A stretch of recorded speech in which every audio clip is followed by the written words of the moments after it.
सफलता के लिए अच्छा काम जरूरी है और अच्छे काम के लिए अच्छी टीम का होना जरूरी है। टीम मेंबर्स के साथ ट्यूनिंग जरूरी है, सहकर्मी की संवेदनाओं की समझ जरूरी है। इसी जरूरत को पूरा करने की दिशा में अहम रोल प्ले करता है बार बेंडिंग। कॉर्पोरेट जगत में इसकी बढ़ती डिमांड टीम स्पिरिट की अहमियत को दर्शाता है। कंपनी को आगे बढ़ाना है तो कर्मचारियों और अधिकारियों में साथ बढ़ने की प्रवृत्ति को बढ़ाना होगा। आइए बार बेंडिंग सेशन की बारीकियों को बेहतर तरीके से समझते हैं। ट्रस्ट यानी विश्वास।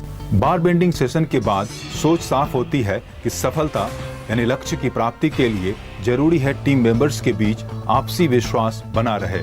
सिनर्जी यानी आपसी तारतम्यता यानी ट्यूनिंग बढ़ाने का काम करता है बार बेंडिंग। अंडरस्टैंडिंग यानी समझ को नए आयाम देता है बार बेंडिंग। इस प्रक्रिया से गुजरने के बाद खुद को समझने और फिर दूसरों की समझ बढ़ाने की कला विकसित होती है। फ्रीक्वेंसी मैचिंग यानी टीम के सदस्यों के बीच समझ का एक समान दायरा बनाना संभव हो पाता है बार बेंडिंग की वजह से। वेवलेंथ यानी सहकर्मी के सोच के स्तर पर जाकर उसके साथ आगे बढ़ने का हुनर विकसित करना संभव बनाता है बार bending. Alignment with six senses मतलब साथी की सोच और उसकी बेहतर समझ के लिए आप सिक्स सेंस की पहेली को सुलझा पाते हैं। इसमें सहायक होती हैं आंख, नाक, होंठ, सांस लेने का तरीका, गाल और कानों पर होने वाली सांकेतिक हलचल। आमने सामने दो सहकर्मी, बीच में लोहे की छड़, बिल्कुल गले में फंसी।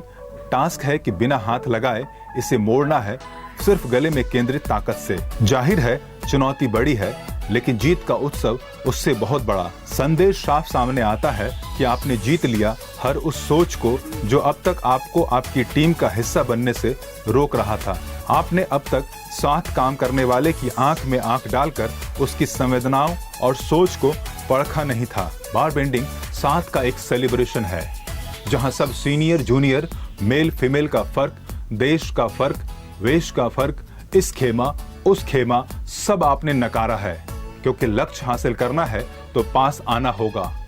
शारीरिक और मानसिक रुकावटों, दर्द से ऊपर उठना होगा। संदेश तो यहाँ भी साफ है, जीत हर कीमत पर, लेकिन साथी का साथ, संवेदनाओं की समझ और सुलझा परिवेश अब आपकी जीत का हिस्सा है।